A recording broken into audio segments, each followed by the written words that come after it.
அப்படியே பார்த்திங்கன்னா வந்து அதுக்கு சுற்ற ஆரம்பிக்கும், ஸ்வெட் ஆகும்.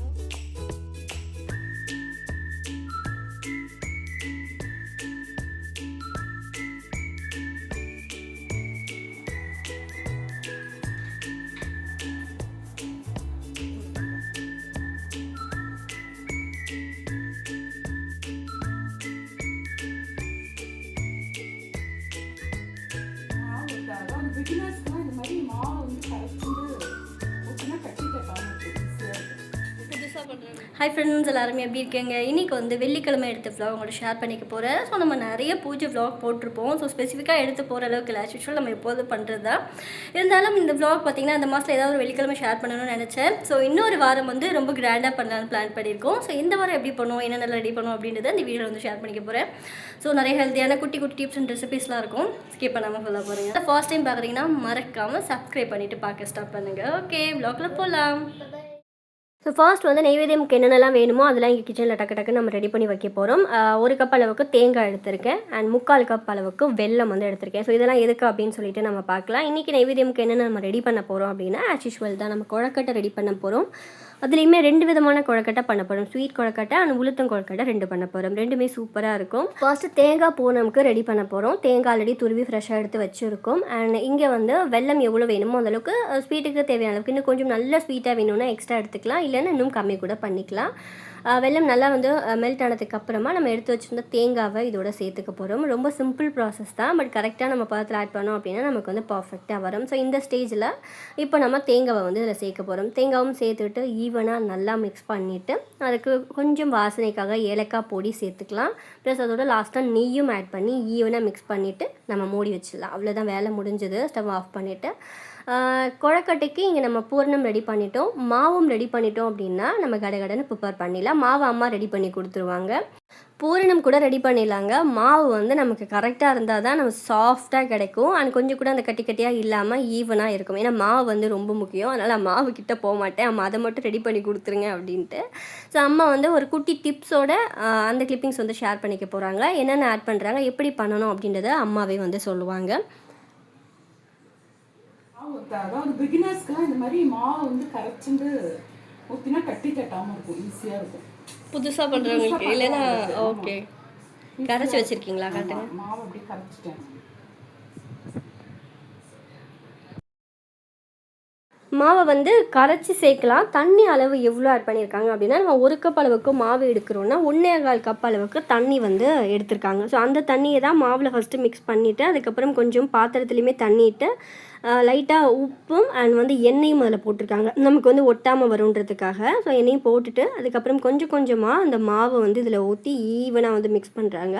மாவு வந்து எப்படி ரெடி பண்ணோம் அப்படின்னு பார்த்தீங்கன்னா, அரிசி வந்து நல்லா வாஷ் பண்ணிவிட்டு கொஞ்சம் நேரம் நல்லா ஊற வச்சுட்டு அதுக்கப்புறம் வந்து நல்லா துணியில் உணர்த்தி தண்ணியெலாம் வடிகட்டிட்டு துணியில் உணர்த்துறது பார்த்திங்கன்னா நல்லா வந்து உதிரியாக நமக்கு அரிசி இருக்கும், நல்லா ஊறியும் இருக்கும். அதை வந்து நம்ம மிக்ஸி ஜாரில் அரைச்சிட்டு நம்ம எப்போதும் ஜல்லடை போட்டு எடுப்போம் இல்லையா, அந்த மாதிரி ஜலிச்சு மாவு எடுத்துருக்காங்க. ஸோ இவ்வளோ வேலை வந்து இந்த மாவுக்கு மட்டுமே வந்து பார்த்துருக்கோம். ஓகேங்க, ஈவனாக வந்து மிக்ஸ் பண்ணிக்கலாம். ஸோ இந்த மாதிரி பார்த்திங்கன்னா கொஞ்சம் கூட நமக்கு வந்து அந்த கட்டிலாம் இல்லாமல் ஈவனாக வந்து மிக்ஸ் பண்ணிட்டோன்னா மாவு வந்து ரெடி. ஸ்டவ் ஆஃப் பண்ணியாச்சு. வேலை எல்லாமே போயிட்டுருக்கு, ஆல்மோஸ்ட் எல்லாமே ரெடி பண்ணியாச்சு. மார்னிங் வந்து நம்ம இந்த டைமில் பிரேக்ஃபாஸ்ட் எடுத்துக்க முடியாது, ஸோ அப்போ வந்து நம்ம அப்படியே இருக்க முடியாது. ரொம்ப சில பேர் பார்த்திங்கன்னா டயர்டாகும். அதில் முக்கியமான கேஸ் வந்து நான் தான். அப்படியே பார்த்திங்கன்னா வந்து அப்படியே சுற்ற ஆரம்பிக்கும், ஸ்வெட் ஆகும், அவ்வளோ மோசமான ஒரு பாடி கண்டிஷன். ஸோ அதில் சாப்பிட்லன்னா வந்து கஷ்டம். பட் மார்னிங் பார்த்திங்கன்னா ஹெவியாக எடுத்துக்க முடியாது. ஸோ லைட்டாக நான் ஹெல்த்தியாக எடுத்துக்கிற மாதிரி ஒரு கஞ்சி வந்து நான் ஒரு பவுடர் ப்ரிப்பேர் பண்ணி வச்சுருக்கேன். சூப்பராக இருக்குது. ஏதோ இன்ஸ்டாகிராமில் சம்திங் நான் பார்த்தேன், எனக்கு பிடிச்சிருந்தது.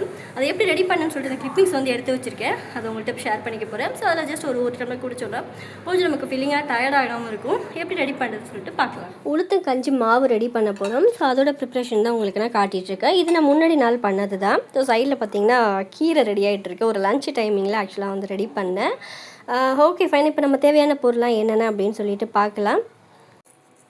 2 கப் அளவுக்கு உளுந்து எடுத்துக்கலாம். கருப்பு உளுந்து இருந்தாலும் ஓகே, இல்லை இந்த மாதிரி வந்து வெள்ளை உளுந்து தான் இருக்குது அப்படின்னா கூட நமக்கு ஓகே தான். ஸோ 2 கப் அளவுக்கு நம்ம உளுந்து வந்து எடுத்துக்க போகிறோம். ஸோ இது மார்னிங் எடுத்துக்கிறது ரொம்ப ரொம்ப நல்லதுங்க. ஸோ எப்போல்லாம் வந்து நம்ம பிரேக்ஃபாஸ்ட் வந்து ஸ்கிப் பண்ணுற மாதிரி வருதோ அப்போ எடுத்துக்கலாம்.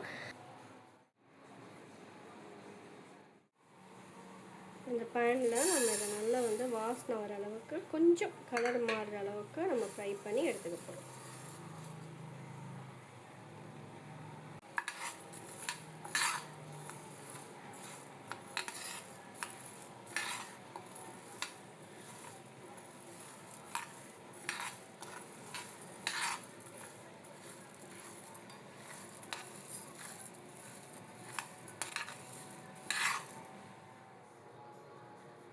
இதோட சுக்கு இருந்துச்சுன்னா கொஞ்சம் ஆட் பண்ணிக்கலாம். என்கிட்ட இப்போ சுக்கு அவைலபிள் இல்லை. ஸோ நான் வந்து 3 ஏலக்காய் அண்ட் சுக்கு போட்டுட்டு ஏலக்காய், ஜாதிபத்திரி, கிராம்பு 3மே வந்து சேர்த்து போடலாம். அண்ட் போட்டுட்டு அதையும் நல்லா ஈவனாக மிக்ஸ் பண்ணிக்கலாம். கொஞ்சம் வந்து ஜாதிபத்திரி ஆட் பண்ணால் வாசனை கொஞ்சம் ரொம்ப நல்லாயிருக்கும் குடிக்கிறதுக்கு. நல்ல கலர் மாறாமல் பட் வந்து வாசனை வர அளவுக்கு ஃப்ரை பண்ணி இதை எடுத்துக்க போகிறோம். நல்லா வந்து ஆற விட்டுடலாம், ஏன்னா பயங்கர சூடு பேனு. இதை நல்லா ஆற விட்டுட்டு மிக்ஸி ஜாரில் அடித்து எடுக்க போகிறோம். மிக்ஸி ஜாரில் அடிக்கிறதுக்கு முன்னாடி அதில் நம்ம வந்து நாட்டு சர்க்கரையும் போட்டு அடிக்கலாம். அது எப்படி இருக்கணும் அந்த சர்க்கரை அப்படின்னு சொல்லிட்டு உங்களுக்கு நான் காட்டுறேன். இது ஃபர்ஸ்ட் வந்து சூடு நல்லா ஆறிடட்டும். நாட்டு சர்க்கரை வந்து கொஞ்சம் அந்த பிசுபசுன்னு இல்லாமல் ஸோ இந்த மாதிரி டைப்பில் இருந்தால் நல்லாயிருக்கும். இது பார்த்திங்கன்னா நமக்கு நார்மல் சுகர் மாதிரியே இருக்கும், கொஞ்சம் பெரிய பெரிய ஷேப்பில் இருக்கும். ஸோ நான் அந்த கஞ்சிமாக்காகவே இது நான் தனியாக வாங்கிட்டு வந்திருந்தேன். ஏன்னா இன்னொரு நாட்டு சர்க்கரை நார்மலாக இருக்கும் இல்லையா, ரொம்ப ஃபைன் பவுடராக இருக்கும். ஸோ அதுதான் இருக்குது.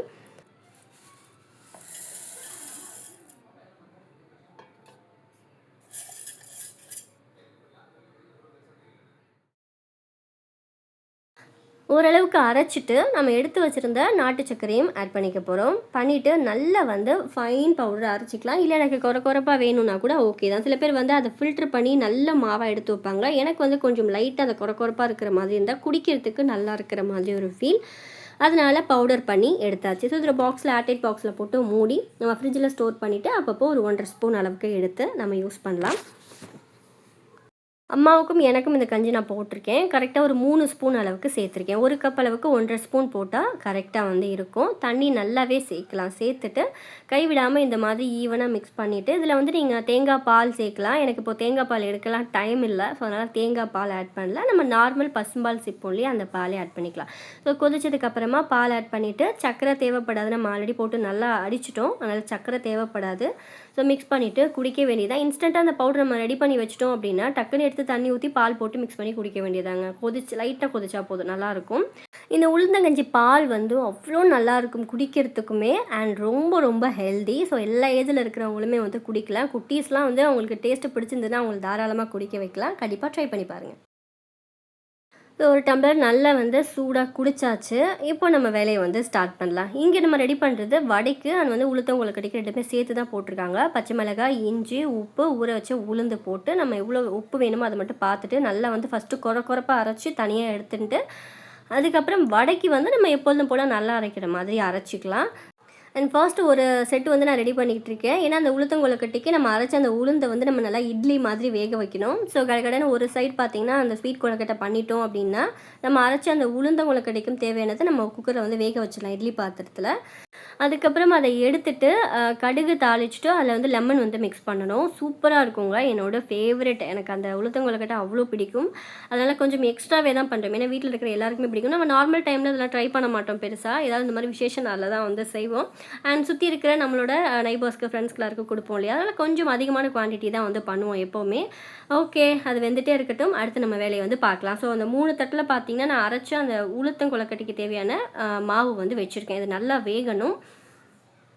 அண்ட் சைடில் ஒரு செட்டு நம்ம பூரண கொழுக்கட்டையும் வச்சாச்சு. மாவு பார்த்திங்கன்னா பர்ஃபெக்டாக வந்திருக்குங்க. கொஞ்சம் கூட அந்த கட்டி இல்லை அண்ட் வந்து ரொம்ப ட்ரையாக இல்லை. நமக்கு பண்ணுறதுக்கு அவ்வளோ ஈஸியாக இருக்குது. அண்ட் பூரணமும் பார்த்திங்கன்னா பர்ஃபெக்டாக வந்திருக்கு. உங்களுக்கு காட்டுறேன் பாருங்கள். ஸோ நல்ல கலராக இருக்குல்ல. தேங்க்யூ.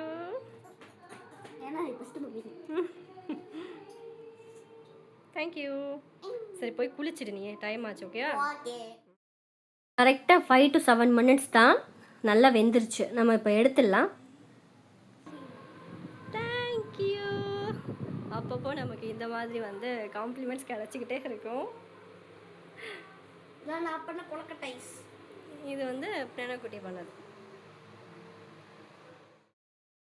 வெந்த உளுந்து மாவு வந்து நல்லா உதுத்து எடுத்து வச்சுருக்கோம். கொஞ்சம் சூடு வந்து ஆறட்டும். சூடு ஆறினதும் இதில் நம்ம வந்து கடுகு தாளித்து ஆட் பண்ணிக்க போகிறோம். அண்ட் லெமனும் பிழியணும்.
ராஜாதிராஜாய பிரசகி சாதினே நம வயம்பை சரணாசிரமே கவிதா மக்கா மகாமா